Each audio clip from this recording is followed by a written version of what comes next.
Can I start? Brother Saad Bhatti? Can I start? Okay. Bismillah. In Alhamdulillah. In Alhamdulillahi wassalatu wassalam ala Rasulillahi Anbiya'i wal Mursaleen. I welcome you all to the Hajj seminar at Masjid Al Imaan. I very much appreciate the management, the brothers here that invited us for Hajj seminar. I hope to Allah subhanahu wa ta'ala it benefits each one of you all that is watching it. And I hope to Allah subhanahu wa ta'ala, Allah blesses each one of you with a Hajj and Hajj Mabrur, inshallah ta'ala. My name is Farid Ahmed.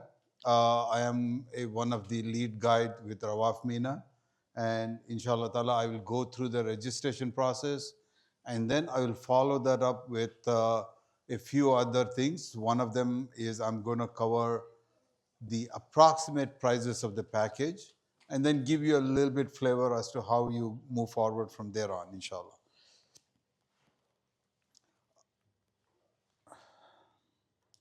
Because I have a lot of material to cover, please hold the questions until a point in time when I'll pause, and you're more than welcome to ask the questions.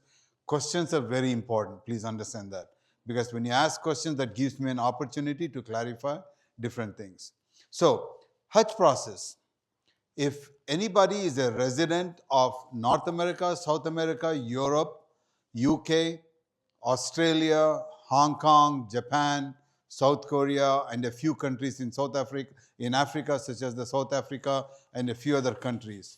If you are a resident of any of these countries, I did not mention citizenship, I mentioned residency. Residency is the key part. If you are a resident of any of these places that I just mentioned, then the only way you can perform Hajj is through the Nusuk platform.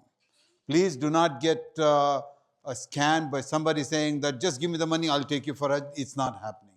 It is simply not happening. Unless you have a dual citizenship with one of the countries which is outside of the countries that I mentioned. In that case, you can go through that country, but not from United States, but you can go through that country. For example, if you are a citizen, resident of United States, but you have a dual citizenship or citizenship from Lebanon, then using the quota of Lebanon, you can go from a Hajj package that is offered in Lebanon. That's the only way. For everyone else, Nusuk platform is the only way. The entire process, okay? Let me just move to the process here.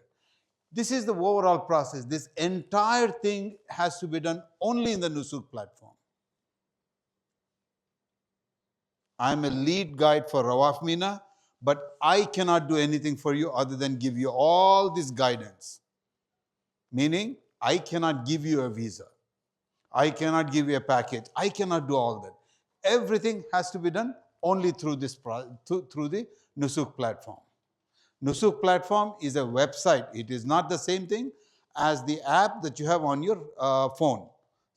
There are people who will have uploaded the Nusuk app to go for Rauda, etc. That has nothing to do with this. Please do not get confused. People are still getting confused with that one, okay? This has nothing to do with it. It's a website. So the process is, the first thing you start is with the registration. Registration is basically you're identifying, saying that, this is my information, this is my passport, this is my address, this is my medical information, etc., etc., okay? So once you upload this information, Nusuk will verify to make sure you have uploaded everything correctly, everything is legible, the passport is legible, etc., etc., okay? So once it confirms that, it will send back a successful processing message. Then you move on to package review when it is reviewed, when it is released. And I'll go over that when it's released, inshallah. When the packages are open for review, you're going to look that up, and then you'll move on to e-wallet, package, purchase, etc., etc., okay? In case, if there is a failure message, rejection message, that basically means there is something that you entered is not good. Like the passport that you scanned is not clearly legible, it's not, they are not able to scan it properly. In that case, it will ask you to re-upload by correcting the image, etc., okay? Otherwise, this is the process, and then you can see the Hajj visa, the flight ticket, everything is through Nusuk. You don't need to call anybody and say, where is my ticket? Where is my visa? You don't need to go to the embassy. Nothing. Everything is through the Hajj, through the Nusuk platform. Everything is available for you there. And then inshallah ta'ala, sometime in the middle of May, you're off to the travel for Hajj, inshallah. Okay? So the timelines is, the registration is now. If anybody is planning for Hajj for 2026, by now you should have started the registration, or please immediately start the registration. The reason for that is it takes about 2 to 3 weeks for the verification process. The packages for review is expected to be released by January 3rd, 4th, somewhere around that period of time. You will not be able to review the packages if you have not been successfully verified. And then sometime in the month of, towards the end of January, early February, more like February 3rd or so, the package purchase will start. Based on experience, most of the packages will go away in the first week or two. So what that means, again, I'm trying to emphasize that because you need to have this package, the registration completed at least by beginning of January. Everything approved. Although registrations will continue on, you can keep registering, but for you to take the most advantage of the packages that are going to get released in early part of January, you need to have your registration completed by early January. Okay?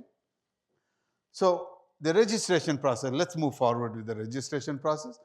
Registration process includes creating of an account, then uploading the document, then there is a profile update, the medical profile, then you submit, and once it's verified, you move on to the package purchase, etc., etc. Okay? Now, just quickly to go here, the medical profile is very important. I'll go over that one, so just bear this in mind when I talk about that one. The documents, there are 2 key documents that are required. One is the passport, the other one is the passport picture. Now, the passport, when you scan it, it absolutely has to be like this. These 4 corners have to be completely legible, properly aligned up. All this information, the bottom information, which is basically the scanning codes, has to be visible. And all this information that you see here, you should be able to easily read it. It has to get scanned. You cannot have this image looking twisted, sideways, etc. It's not going to work. The scan is going to fail, and then your registration could possibly get rejected. The best way to get this image correctly is to get it scanned rather than taking a picture with the phone, because it's high chances when you take a picture from your phone, it might go crooked, it might go sideways, or it might go upwards. There are lots of different problems that can occur with it. Okay? So the other part is the personal photo. Personal photo has to be 2 inches by 2 inches with a white background. And the facial part has to be in the middle of the picture. And it has to be straight. This is the requirement. If you don't do this, most of the time it gets rejected. Actually, what I have found recently is more than issues with a passport copy, it's a passport photo. People are running into lots of issues. Because they take a picture with a smartphone. It might not be straight, it might be this way, that way. It doesn't work. It has to be 2 inches by 2 inches, something to this effect. Okay? So, in case if your residency and your passport does not match, for example, if you are a resident of America but have a passport from another country, you don't have the citizenship of America. In that case, your residency and passport does not match. So in that case, what is required is a residency proof. Only if your citizenship and residency does not match. If you're residing in Germany or some other country, for example, but if you have a passport of another country, same thing applies. Then you need to submit a residency proof document. That can be your green card, your driving license, or it can be also lease document, etc., etc. But my recommendation is go with these 2 if possible. If for some reason you don't have a green card or a driving license, then you can use your lease document or H1 permit, the work visa, etc. But that document needs to have your full name and your address on the document. Okay? It's very important.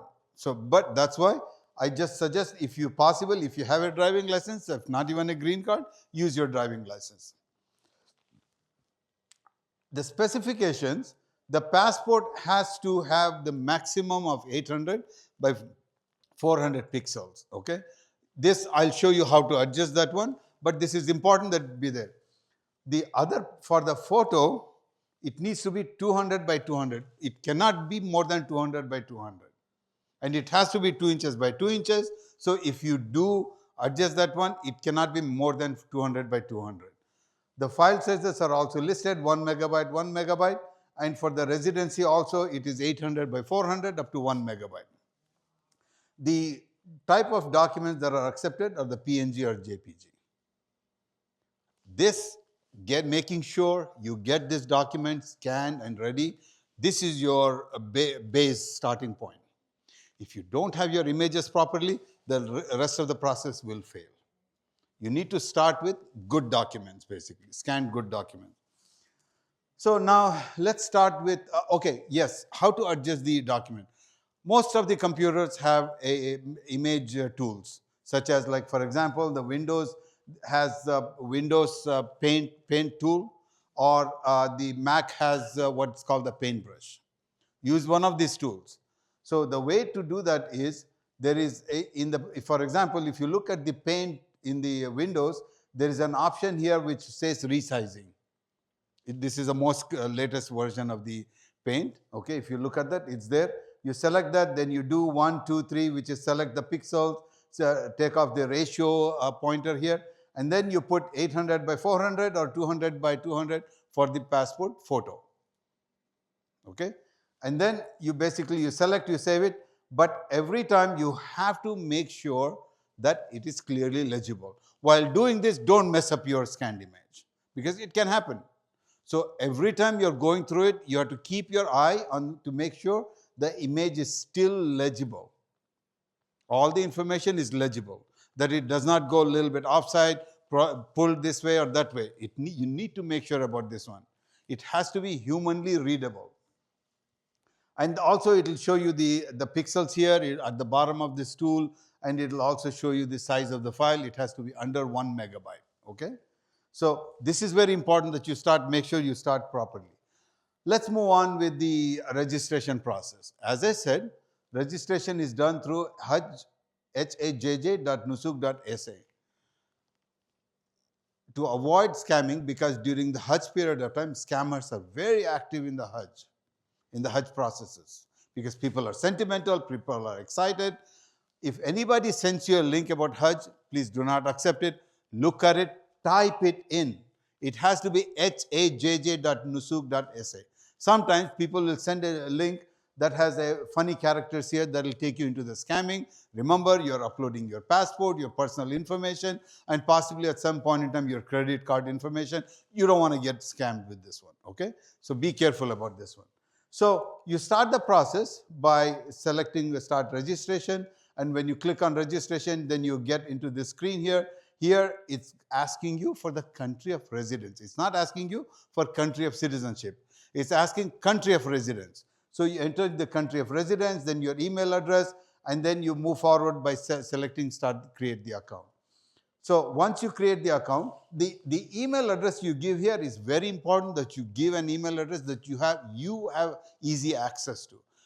Throughout the Nusuk process, today, tomorrow, the whole time, they use what's called the OTP.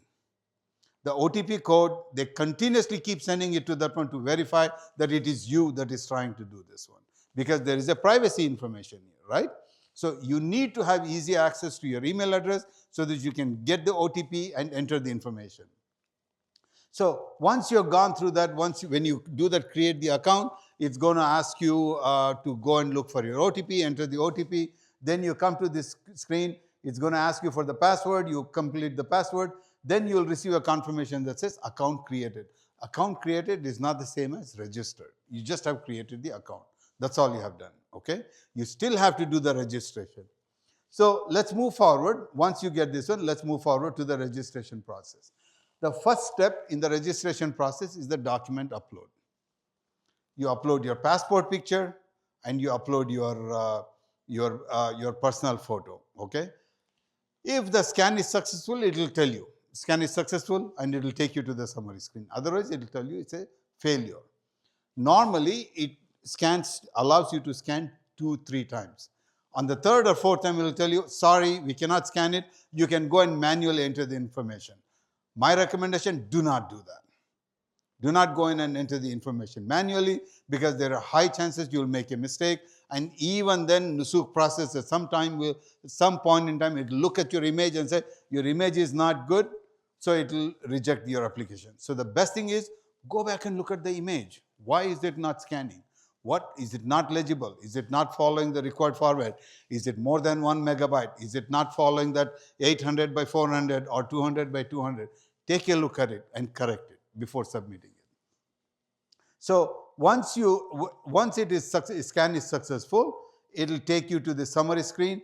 Take a look at the information to make sure that the information in the summary screen matches the passport. The information in the Nusuk has to match the passport, not what you think is correct. For example, in your name, if there was one extra character that you believe should have been there, but you made a mistake in the passport, so you feel like you want to correct it, don't touch it. Because Nusuk is only going to look at your passport to verify.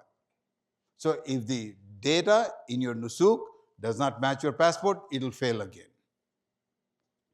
So again, the Nusuk information has to match. For example, date of birth, passport, you had an incorrect one, so you feel like you want to go correct your date of birth, please don't touch it. It has to match your passport. So complete the summary. Once you complete the summary, if you believe it is correct, you move forward. You complete the rest of the profile, etc. There are 3 things that I want to point out, okay? The first one is, it will ask you for the arrival details, and you're going to say, I don't know the arrival details, I haven't even bought the package. Unfortunately, it's a required data, so just put some dummy information, number of days, generally it's about 14 to 21 days or something to that effect. It will also ask you for the flight number, and you haven't bought a package yet. So just enter some numbers such as 001, something to that effect, okay? Unfortunately, this is a required information. The second thing that I want to point out, it's going to ask you for medical information form. This is very important this year. We believe this year they are going to ask for you to submit a doctor's letter confirming that the medical information that you submitted here is valid. So be careful when you're submitting. One of the things that they ask here is for chronic information. Be careful answering that question. Chronic information, as per the dictionary, is the condition where it requires medical attention on a daily basis or frequently, like every other day. Dialysis, for example. Because you are on a diabetic medicine does not qualify you as a chronic. Please understand that. Okay? You're taking a medication for some condition, but as long as you don't need to be looked out after by a doctor, then it is not considered chronic, but do consult your medical professional to make sure that my definition of chronic follows that one. As long as they don't believe it is chronic, please don't put chronic here, because chronic condition could possibly jeopardize your application. Please be careful with this one, okay? But you have to put the correct information, because it's going to come back, they're going to come back and ask you for a medical certificate from your doctor, and then you could have challenges with that. The third one is basically asking you for the address. There's a little bit of mismatch here. They are going to ask you for street address, the home address, and the post office box. The street address is only the numerical portion of your address. 1042 Spring Street. You don't put 1042 Spring Street here. Here you just put 1042. And in the home address field, you would put the Spring Street. Post office box, if you don't have it, just put not applicable. Finally, when you're completed everything, you review it. You should review it to make sure that all the information is accurate as per the passport. Okay. One other thing that I forgot to mention about the passport has to be valid at least 6 months from the date of the travel, not from today, from the date of the travel. Date of the travel for Hajj is sometime in the month of May. So your passport needs to be valid at least until October, if not November. If your passport is expiring before October, November of 26, please apply for renewal. Get it renewed immediately. And because we are so close to the package release, which is 3rd or 4th of January, you want to try to do an expedited service. Because today is the 6th, you only have about 4 weeks left with the holiday season coming up. You could be in difficulty. So I suggest try the expedited service if you find that your passport is expiring anytime like before October 26th. Once you do this, you will get an email as well as a notification that registration has been submitted. Now you have completed the registration process. Okay. Now you have completed the registration process for yourself. Okay. The reason I mentioned, you could possibly have multiple members in your account. For example, wife, spouse, or you want to have parents, or you want to have friends. You can have up to 8 additional members in your account. So this you do through what's called add the family member. Okay.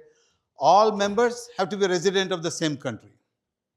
You cannot have a situation where the account is for the primary member is from United States. Your members cannot be from Canada, Panama, etc., etc. They all have to be resident of America. That citizenship does not matter here. You can have multiple citizenships, but the residency is important. The primary account holder will be managing the account. Individual family member does not manage the account. It's the primary account holder. All the members in the account will have to take the same package, will be assigned the same package, because the primary account holder selects the package and the same package gets applied to everybody. Very important to understand this. The package includes the gateway, flight gateway, the dates, the hotel, etc. Okay? So that means everybody in the family will be flying from the same airport. Everyone will be flying from Chicago. Everyone will be flying on the 15th of May. Everybody will be returning back on the 5th of June, for example. Okay? All the family members have to take the package and fly through the... Now, a question was asked, and I do want to cover this here. What if one of the family member wants to come a little bit later? Yes, you can do it, but you will have to arrange for the flight yourself and pay for it. This flight will not change. The package is applied to the whole family, but if one individual member has to come a little bit later for any number of reasons, yes, they can come as long as they meet the last date of arrival. They can take a flight on their own and get there. It is possible. All the members, the package for all the members has to be paid through the e-wallet, which is connected to the account. I'll cover the e-wallet in just a minute. Now, there are advantages and disadvantages of doing an individual account for all the members or doing that as a multiple members. The major advantage that we have found is during the purchase process, because thousands of people are trying to log in, the bandwidth issue comes up. So, in the bandwidth issue, if 8 members are trying to log in and some are failing and so forth, it becomes a challenge. So, having all the 8 members into an account helps that once you get login, you can get the package for all the 8 members. That's a major advantage that we found from last year. The disadvantage is, of course, the fact that everybody has to go through the same package. You have to consider that, okay? Now, the disadvantage is also, there is another major disadvantage, is if the package only has, let's say you have 8 members in the account, because the packages have been sold, etc., and only 5 seats are available on the package.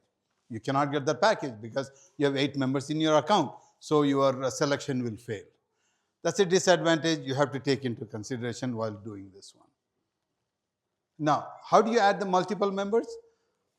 Once you have registered, there is an option here that says My Family. You go select the My Family, and then you select the My Family, or if you're in the process of the registration, it will tell you add a family member, you would select that, and then this is how you start adding the family member. I'm going a little bit fast because I have quite a bit of material and I do want to give an opportunity for questions, okay? So just bear with me while I'm going. If I'm going too fast, please let me know. Am I going too fast? Okay. All right. So the next step, once you select this My Family and add a family member, the next step is basically a screen that says Add Family Member. you will provide a unique email address for each individual in your account. This is important. It has to be a unique email address that person has access to. It's very important. Again, for the same reason about the OTP. The minute you enter the email address, you will have to do the verify. When you do the verify, an email will be sent to that email address with an OTP. That OTP you have to enter here, and when you enter here, if it's a valid OTP, then it goes into this back to the screen. You identify what's the relationship with that member, and then you have two choices. Okay, if that person, there are two choices of adding the family members. If, for example, three people have created their own account, but you decide that you want to bring all the three people into the same account, that is linking an account. Okay, the way you do the linking at this point in time, when you give this email address, Nusuk knows that there is an account for that email address, so it will give you an option that says invite them. So you are going to press the button here that says invite them. When you press that invite button, a message will go to them. They will log back into their account. When they log back into the account, they will get the option in the bell icon. I will cover that in just 1 minute. You select that and you accept that invitation.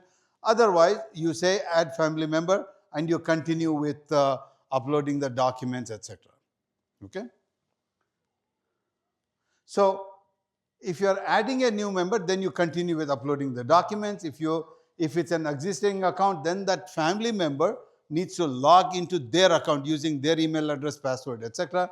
And then when they see a bell icon on the top there, that bell icon will have received a notification saying that you are being invited by this primary account holder. And then you have to say, yes, I accept that invitation. At that point in time, you're not an individual account holder anymore. You are included in that other account as a family member. Okay? So, there are few of the things here that might become necessary. For example, if you, after adding the family member, you may decide, wait a minute, this is not a good idea. People want to go at different times, different airports. It's not working out the right way. All these decisions you have to do way before the packages are released, because once you purchase the package, you cannot make the changes. Once you purchase the package, you cannot make changes. This is all way before, which means in the next week or two, you have to make a decision. When you say, oh, wait a minute, this is not the right idea, what we did, then you can go ahead and delink the family member. There are two ways of doing it. One is you can delink it. The other one is they can log into their account using their email address and say, I want to separate from that account. Nusuk will separate you out into an individual account. Okay. Now, there are also cases where the primary account holder, for example, let's say it's a family, the primary account holder, for one reason or the other, cannot go for Hajj. That person then can delegate the whole entire account to another person and get himself or herself delinked from the account. So that way, now you are not the primary account holder anymore. You assigned it to someone else. That person becomes the primary account holder, and you can remove yourself from the account. Okay. Package price estimate. Okay, before I go, any questions on the registration? Anything I can answer? I cannot be that good in explaining it. No questions? Yes, brother. You said this year they're requiring a medical? Yes. Letter? Yes. So they require a medical from the doctor? From the doctor. That you have to upload. That you have to upload. Okay. We still don't know how that process will work. We have been told that is coming. Okay. In the previous years, that was not the case. All right. Previous years, this medical form was there. It was just there as an information thing. But this year, we have been told that they might start requiring a medical letter, maybe based on some information they see there. Okay. Once they require it, you have to upload it into the account. Okay. All right. Did I answer your question, brother? Yeah, and it's just a general letter? General letter that basically refers to your medical condition, saying that it is not a serious condition. Okay, the person can travel, something to that effect. Okay, again, I'm hedging on it a little bit because I don't know exactly what they will require, but we've been told they will require it. Okay, As soon as we find out the details, we will inform in our WhatsApp groups, inshallah. Okay, any other question on the registration? From sister side, if you have a question, please raise your hand and please let me know. Okay, so package price estimate. I don't know the actual prices today. We do not know this. Okay, I am lead guide for Rawaf. They are still not released that information, and the pricing information will only become available when their packages are released on the Nusuk. It's very important that it would be considered a violation if I told you I know the prices. I don't know the prices. What I'm going to do here, but is to give you some estimate, an idea how the package pricing is, how much the package prices could be, so that you can prepare for the getting the funds together. Now, the things that that make a difference is the flight gateway. Are you flying out of Los Angeles, which is much further from Jeddah? It might be expensive. If you're flying out of Washington, it might be a little bit lesser. Atlanta, it might be different. Chicago, New York, etc., etc. So the flight gateway makes a difference. The two major things in this one I want to get to. Makkah, the hotel distance from Makkah is the key information. It depends on where your hotel location is. Based on that, your pricing could change. The second part is the camp type. Is it Al Masim, Al Kabsh, etc.? Depending on that, your pricing could differ. What could also matter is the hotel rating. Is it a 3-star, 5-star? Even close to Haram, there are hotels which are less than 3-star. I mean, less than 5-star. Okay, so the prices would be different. There's a concept called shifting. Shifting is a concept where a few days before the start of the Hajj, the package might move you out of your hotel, which might be close to Haram, to a hotel in Azizia. This basically to reduce the cost of the package, because the hotels in front of the Haram are more expensive. They will move you to some hotel. This is only if the package says shifting. If the package says non-shifting, you're not moving from that hotel for the entire period that you are in Makkah. Okay, so it will make it very clear. It will tell you it's a shifting package, and it will give you the names of the hotel that you are going to be there before and the hotel that you're going to shift to. Okay, so this is called shifting package basically. Okay, let's move forward. This is the map of Makkah and the hotels that I want to show you. This is where the Haram is. Around the Haram, the first layer of the hotels, which is the Clock Tower, the Makkah Hotel, Dar al-Tawheed, Anjum, these are called the hotels in the Zone A, which is just right in the periphery of the Haram. These are the most expensive hotels from a package perspective. Okay. The second level is the hotels which are right behind them, the Jabal Umar hotels, the Conrad, the Hyatt, Marriott, etc., which are right behind these hotels that I mentioned, Dar al-Tawheed, etc. Makkah Hotel is right behind them. Okay, this is called the Zone B hotels. The third level is the Zone C, which is about half a mile to a mile from Haram, such as the hotels such as the Voco, Shohda, La Meridian, etc., etc. Okay, it's about a mile walk to the Haram, or there are also shuttles which are frequent, but until the 5th of Dhul Hijjah, then it stops basically plying the route, because the Makkah police will start shutting down the roads basically. So that's a Zone C. Zone M or Zone D are the hotels which are in Azizia. Azizia is about 3 to 5 miles from Haram. There are shuttles from Azizia. The frequency is questionable, but there are shuttles. The service provider will make it available. The shuttles are there. You could possibly take those shuttles. The frequency, how long, etc., has to be something that we have to figure it out.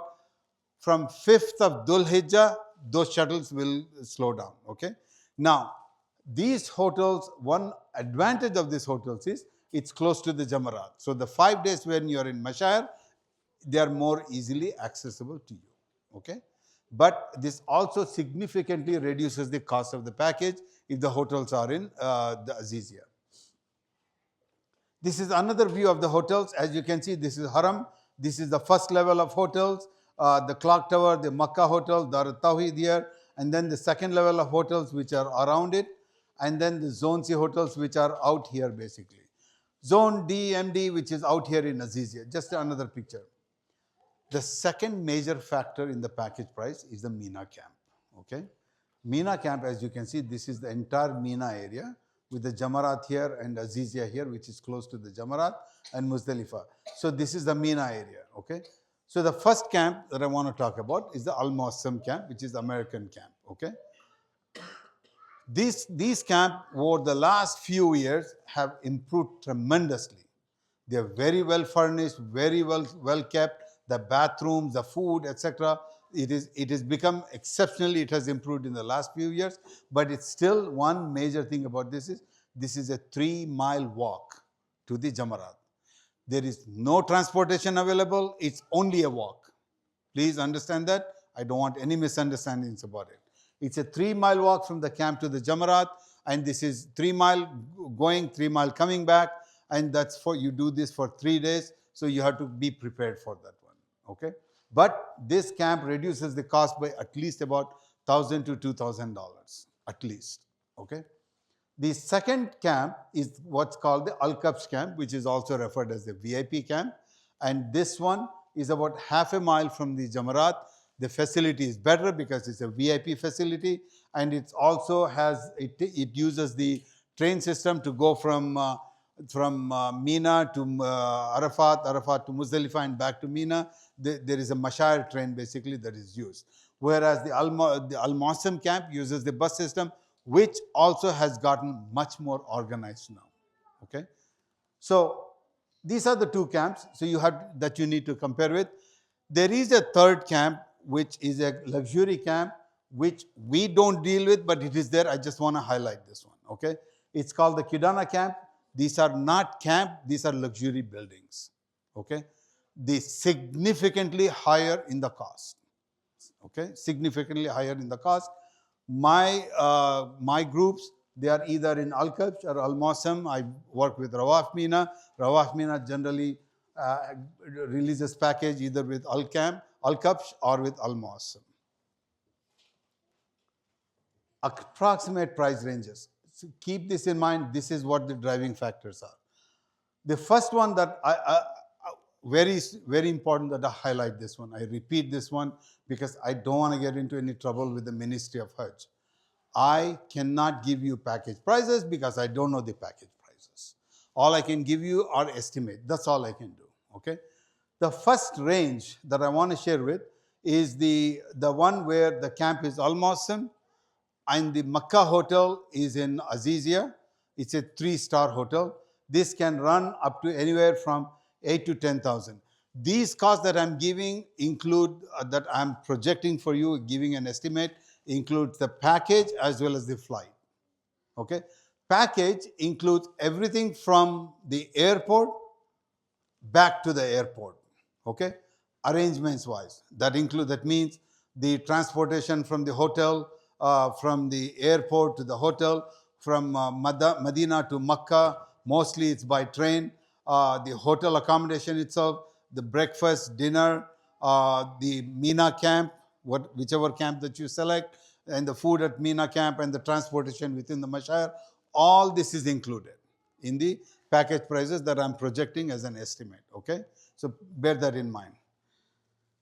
The second category is basically still it's the Al Muassam camp, but the Azizia hotel rating is basically higher, about 4 to 5 star. This one can be up to about $9,000 to $11,000, more closer to $10,000 approximately. Okay, the third category is still Al Muassam camp, but the hotel now is closer to Haram.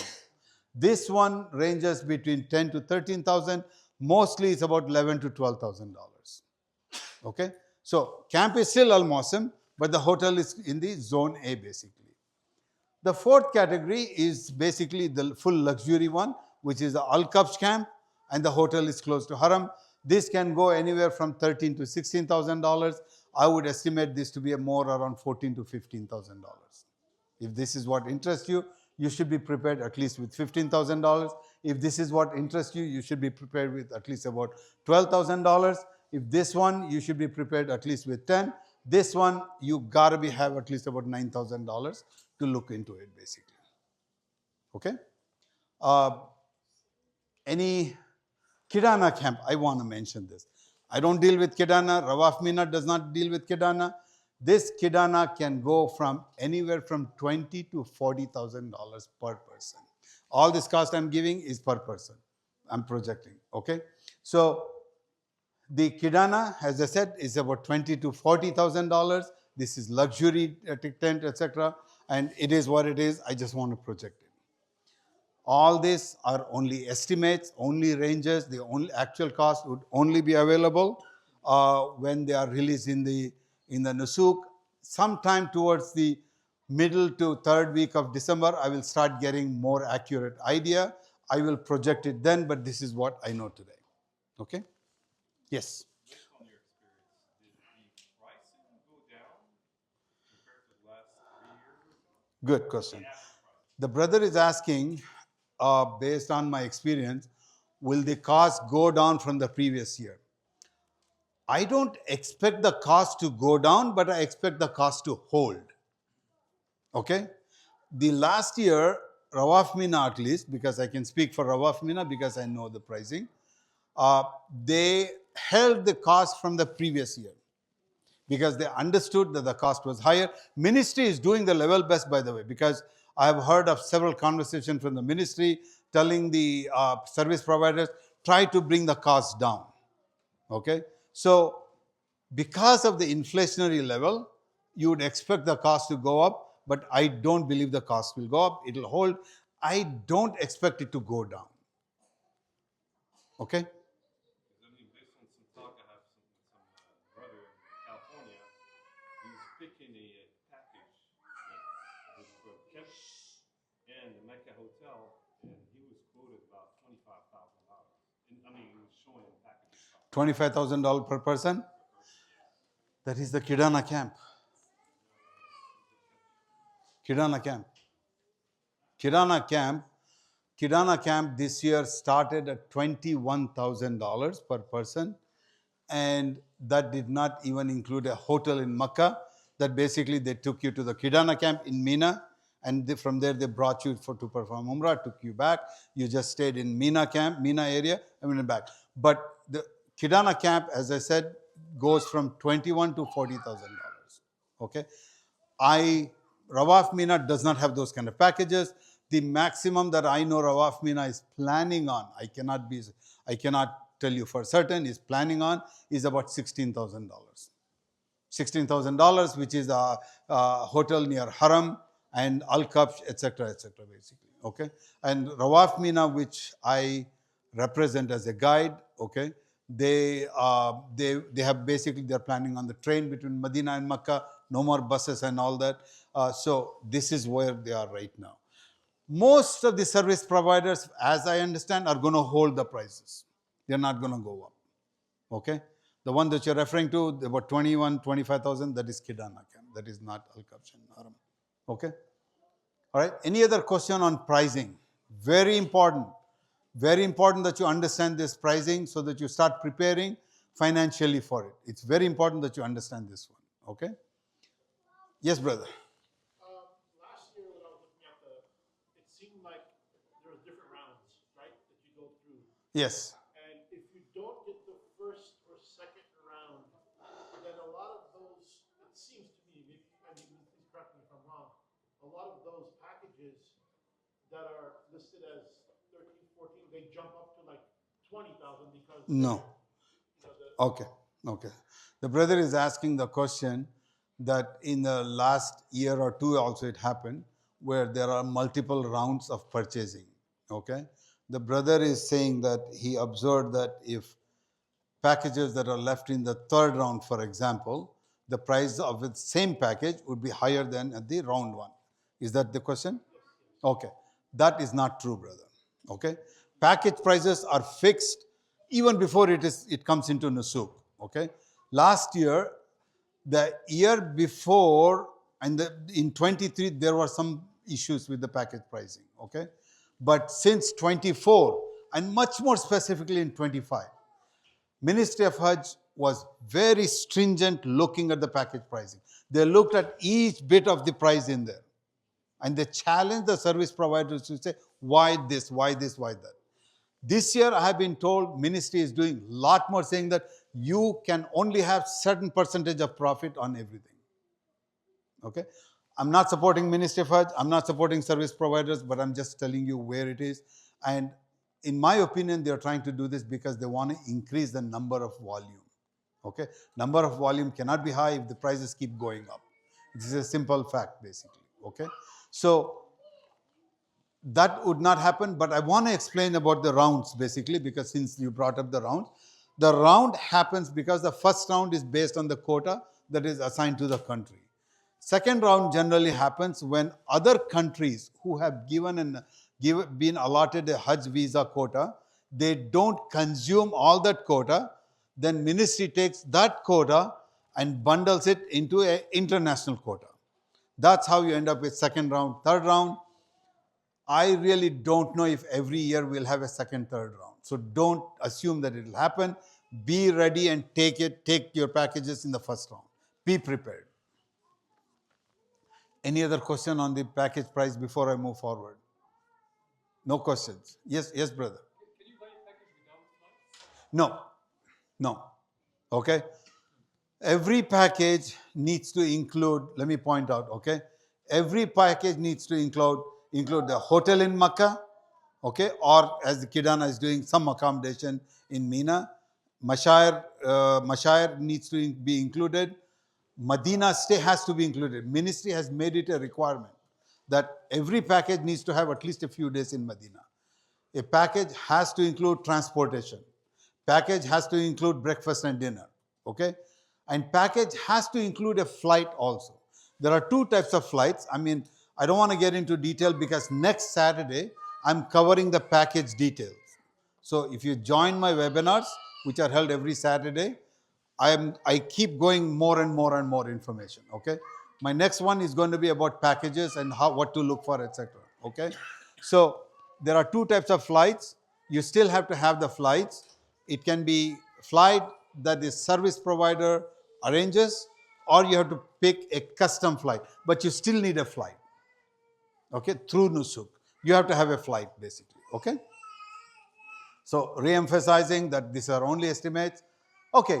The next part, the e-wallet. How do you pay for the package?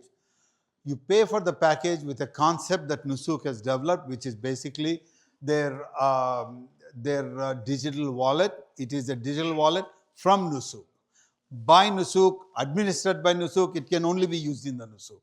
This is not a digital wallet that you can buy other things. So there is one e-wallet to the entire account. Okay?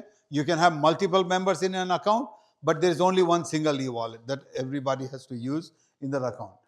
So you only pay for the Hajj services, Hajj package, and some services attached to that package only through the e-wallet. There is no other way. Okay? Wallet, again, is nothing but a purse where you put all your cash, everything ready, available to purchase the package. That's all it is. How am I doing on time? I'm doing okay? All right. So all payments towards packages, including the flight, has to be done from the e-wallet. It's only through the e-wallet you can do that one. Okay? And again, only for the Hajj package, the flight, and in some cases, Qurbani, the Udiyah. It is not like you can use the e-wallet in the Nusuk to buy lunch. You cannot do that. Or do purchasing. It's not working that way. Okay? It's only what is offered through Nusuk, which is your package, the flight, and sometimes the Udiyah. This is all. Funds for transaction through Nusuk. And payment for all members in the account is through the single e-wallet. I mentioned that a few times. You can add funds into the e-wallet with multiple credit cards or multiple bank accounts. Okay? It does not have to be one single credit card. It doesn't have to be one single account. And the credit card does not have to be in your name. As long as you have authorization from the other person, you can use the other person's credit card also. Last year, they only accepted MasterCard and Visa.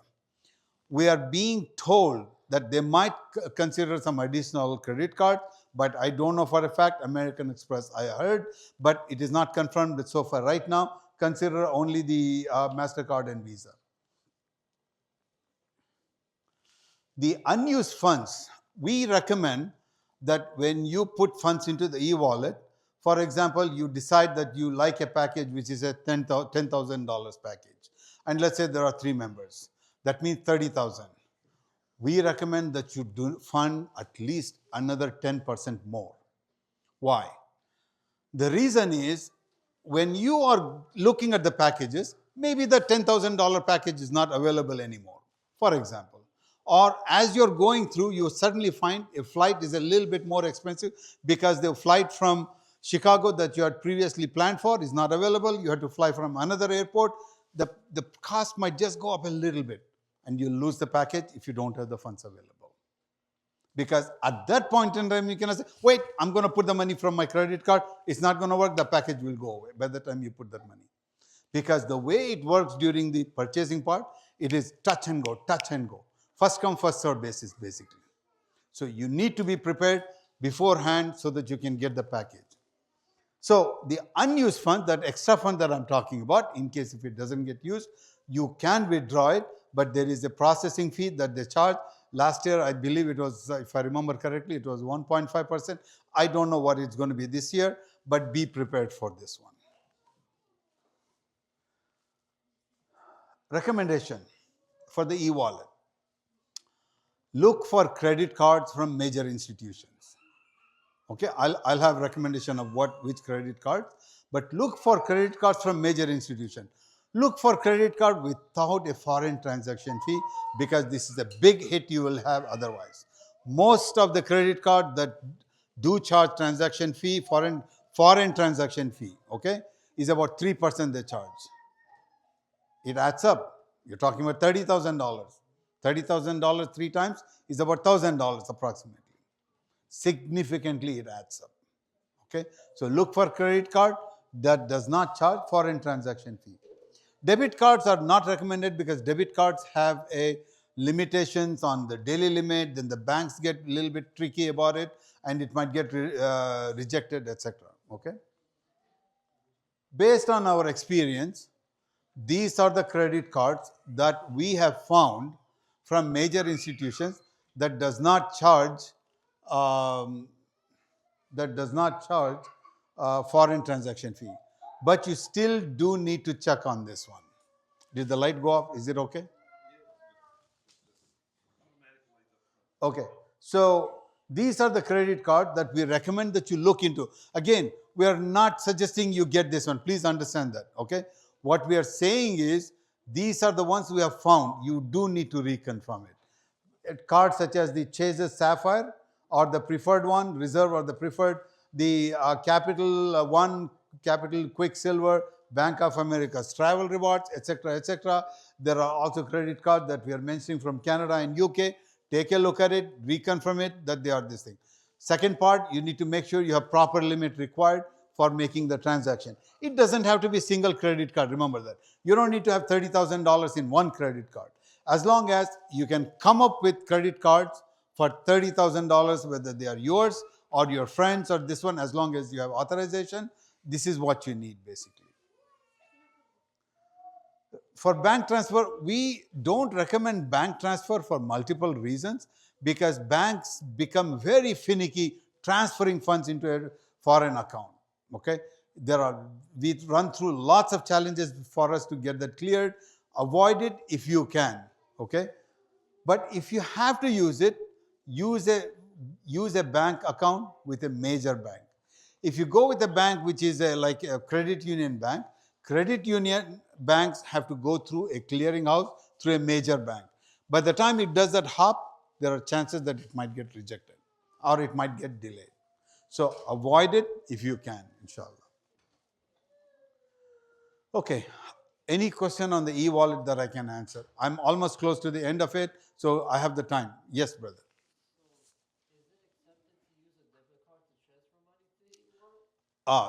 Yes, it is acceptable, but do remember, debit card has daily limits.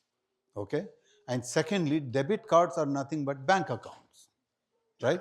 So because of that, the banks are a little bit finicky They're concerned about it being a fraud transaction, sending it to a foreign account. Okay, so that's the reason we don't recommend using the debit card. But there are some debit cards, especially in UK, which are considered larger amount you can take out of it. If it allows it, use it. But we recommend credit card. There is also another reason for credit card, because there is a safety with a credit card. Okay, there is some protection allowed with that one that you can possibly make use of.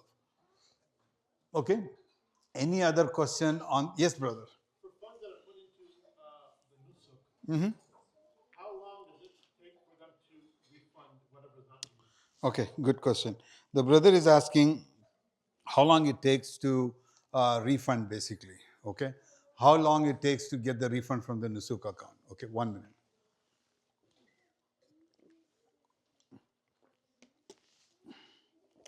Thank you. Okay, based on our past experience, if it is with a credit card, okay, refunding to the credit card, they've been able to do this within 2 to 3 weeks. Okay, sometimes it does take longer, depending on when they are doing it, how busy they are, etc. Okay, sometimes we have seen it taking it 3-4 months also. Okay, so there is no set timeline that I can tell you you will have it within a week. I've seen it coming through in 2-3 weeks. I've seen it longer. With a bank account, it becomes a little bit tricky with a bank account. Okay, because with a bank account, the way it works is there is an IBAN number that they use. Okay, whereas the United States does not have the IBAN number. Okay, it has the wireless number. What is that one? Swift number. Swift number, there are two ways of getting the Swift. There are two codes attached to a bank account. Okay, one is a Swift code for amount that is in the foreign currency. There is a Swift code that is in your dollar amount. Okay, so when you put the request in for the refund, if you do not provide the right kind of Swift code, that gets delayed. They will reject it. The rejection might happen after 3-4 weeks. Then you correct it. You keep saying, that is my Swift code. What's the problem? You go back to them and tell them it's good. So sometimes it becomes a challenge. Okay, but as long as you're providing the right code, bank refunds also do happen quickly also. Okay, sometimes I have seen, unfortunately, with a bank this time, it's taken about 3, 4, 5, 6 months. It does happen. Okay, unfortunately. Any other question on the bank? Yes, brother. What are the best type of cards that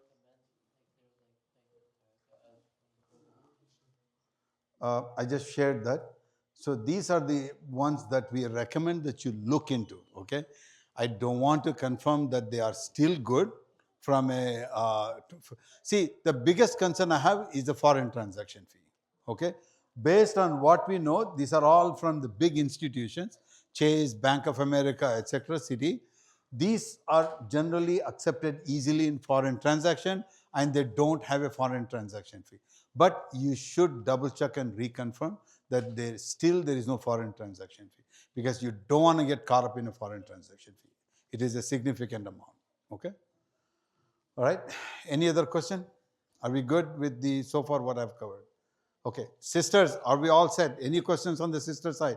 Please don't hesitate to ask. Okay. So moving forward, these are the projected timelines. Very important that you keep an eye on this one. Okay. So the registration and verification process is going to continue. It's going to continue into February and March even. Okay. But you got to watch out for this. Packages are going to open up for review sometime on the 3rd or 4th of January.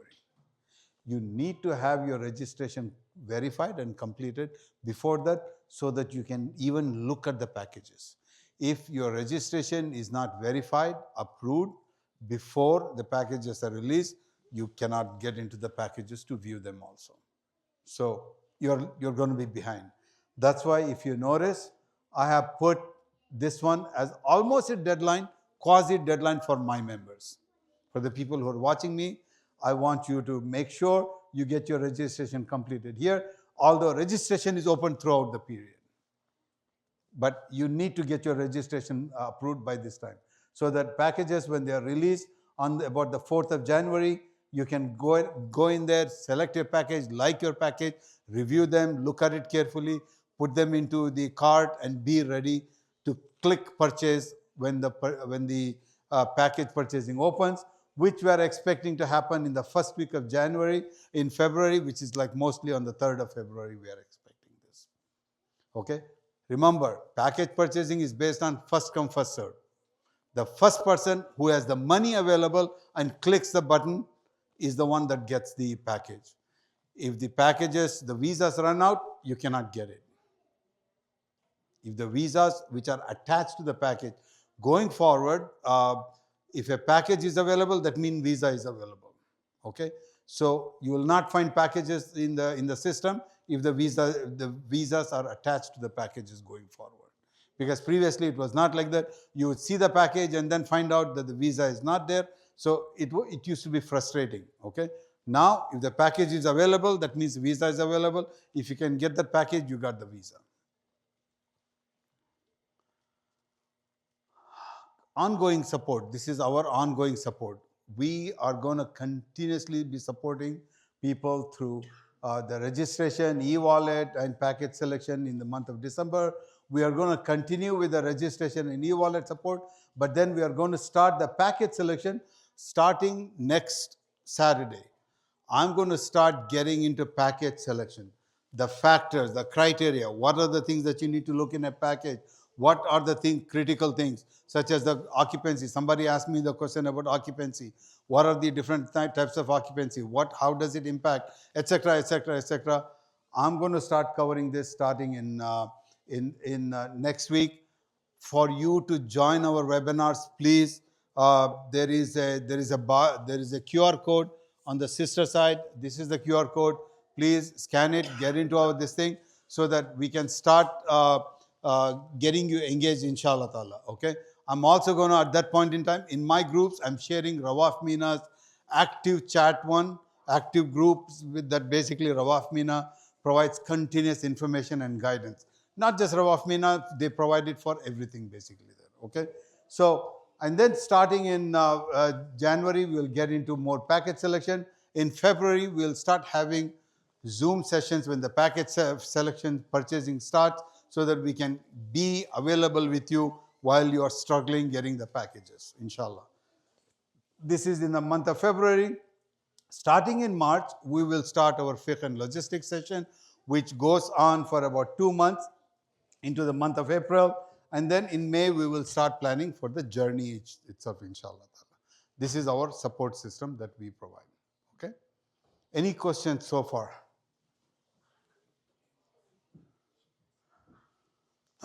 Any question? As I said, 13th webinar of the 13th, we are going to talk about the package selection. It's 1 p.m. I think it's going to be actually at 2:30. I had to change the timing due to some logistical issues. Okay. Any questions? No? Are we good? Yes, brother. Where will you send the links to the Zoom meetings and stuff?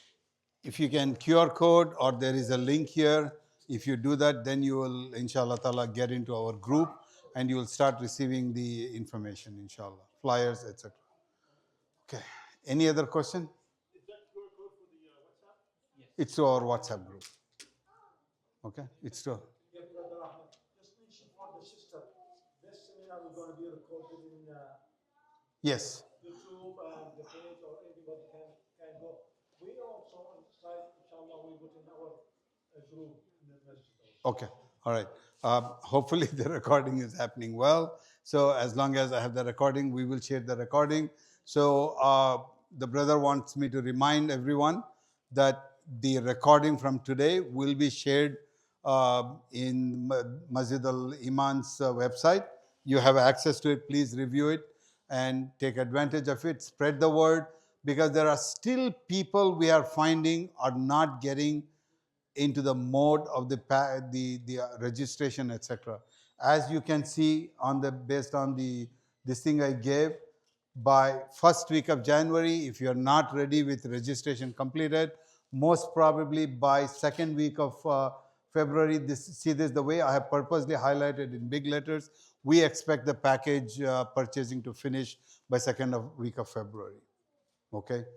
So please be aware of it. Spread the word. They don't have to join my WhatsApp group. They can join whatever WhatsApp group they want. They can get guidance however they want. But I want people to start registering and getting ready for the Hajj, inshallah. Okay? We don't want people to come in the month of February and suddenly say, I want to go for Hajj. It's too late. Okay? All right? No more questions? Any questions? Are we all good? Inshallah? Okay? Jazakallah khair. Thank you for joining the call, joining the session here. A'udhu billahi minash shaitanir rajim. Bismillahir rahmanir rahim. Wal asr. Innal insana lafi khusr. Illa alladhina amanu wa amilus salihati. Wa tawasaw bil haqqi wa tawasaw bis sabr. Wassalamu alaikum rahmatullahi barakatuh.